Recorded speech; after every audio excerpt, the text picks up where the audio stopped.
Ayun, dito kami sa may tutok-tok-tok na. Yan, may saging. Saging to ng mga unggoy. Wild bananas. Yan. Dami ng langgam.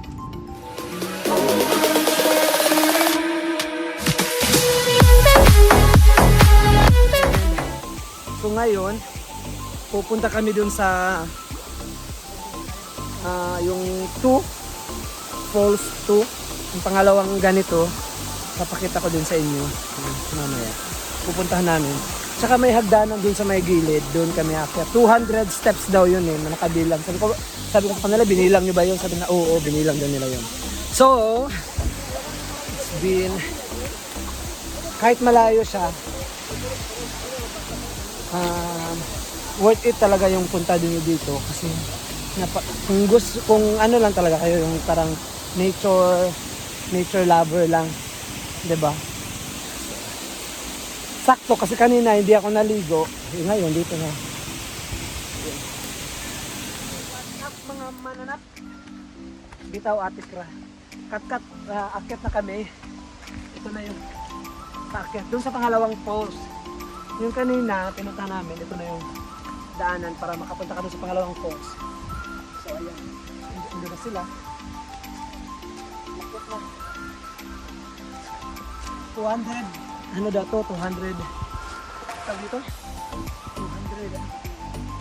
200 steps ginawa nila para diretso ka makakit sa pangalawang falls.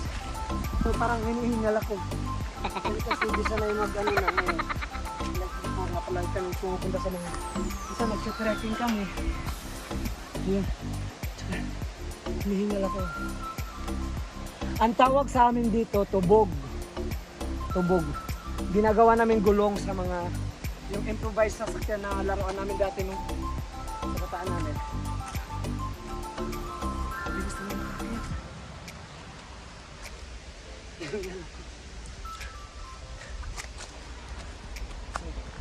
Mamaya, pag andun na, papakita ko sa inyo and abang-abang na lang para medyo pagod ako. So, babaan mga pangga. Ayun, dito kami sa may tutok-tok-tok na. Yan, may saging.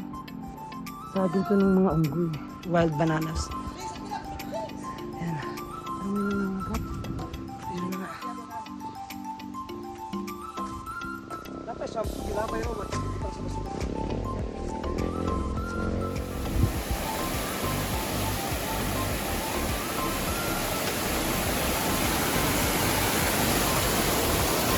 Dito ako magtampis.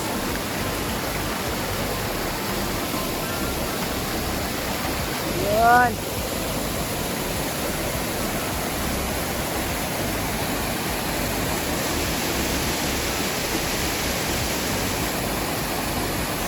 May falls tree pa siya. Andun, inakyat nila yung kapatid ko nandun. Pero ayoko nang umakyat na pagod na. Dito lang ako.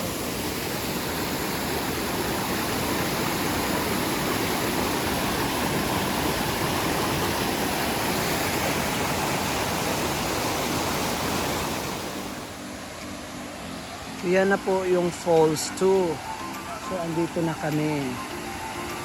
Dito marami din naliligo. Ano sa mga trip na yung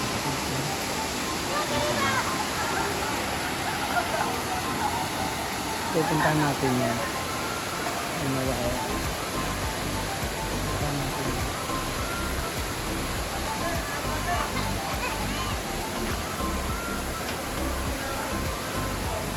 Puntahan natin.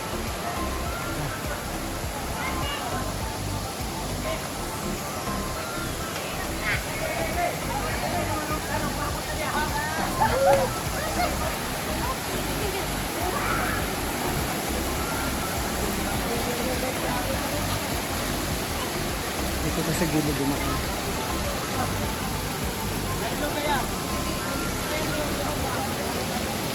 Danglog?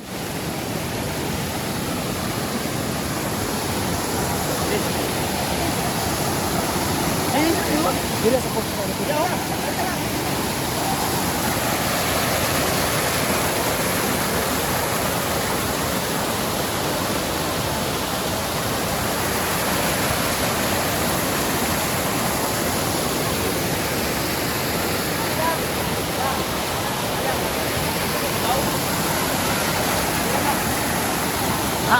aakyat daw sila sa taas. Ako dito lang ako.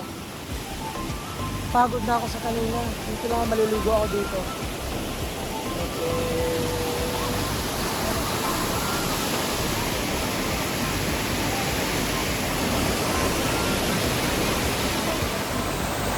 So, dito ako ngayon sa Falls 2. Dito lang ako kasi natamad na akong umakyat sa tree. Dito lang ako sa tree.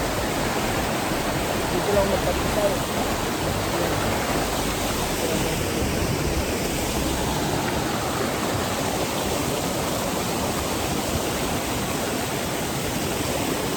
Yan. Ang linis na tubig. Ang sarap sa pakiramdam. Bagsak ng tubig. Ang sarap. Ang lamig. Pwede kong ilagay yung tripod.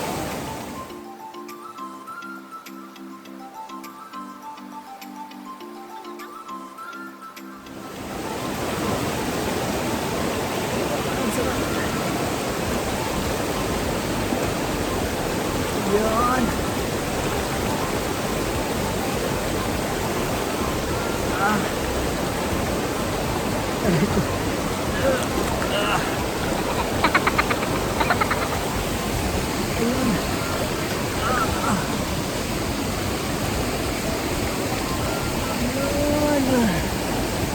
So, siguro, na-preserve din tong falls na to kasi inaalagaan din ng mga katutubo din dito. Ayun. So,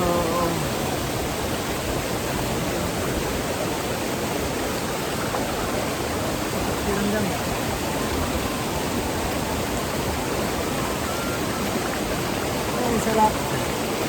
Nare-relax talaga yung ano. Gusto nyong mag-relax from sa ingay ng sasakyan. Ano pa ba? Gusto nyo mag-unwind. So, pwede kayo dito. Ang linis ng tubig. Yan.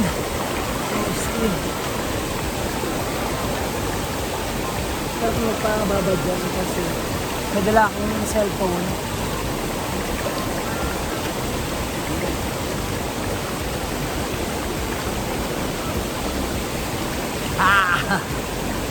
Ano ito? Sa pakaramdam ka.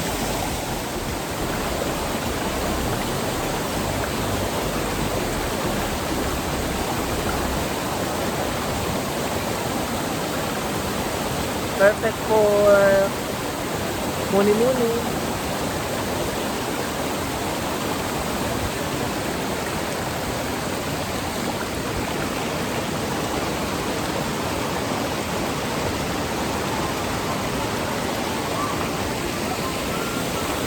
So, ayun na nga.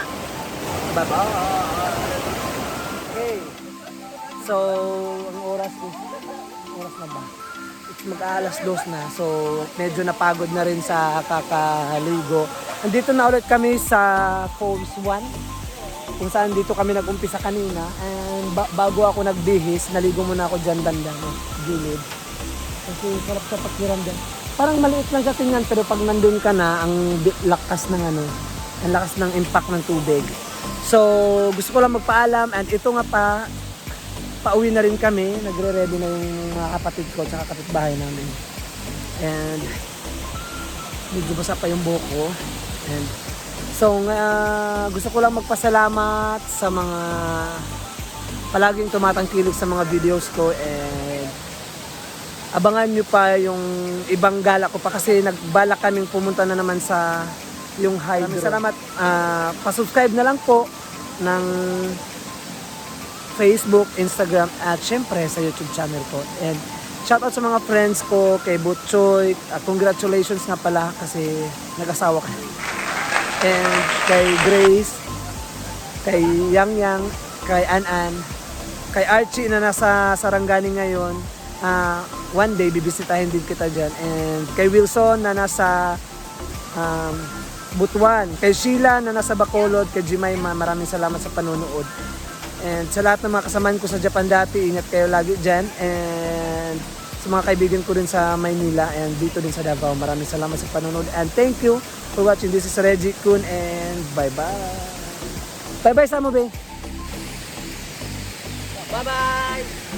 So ayun na nga. Maraming salamat.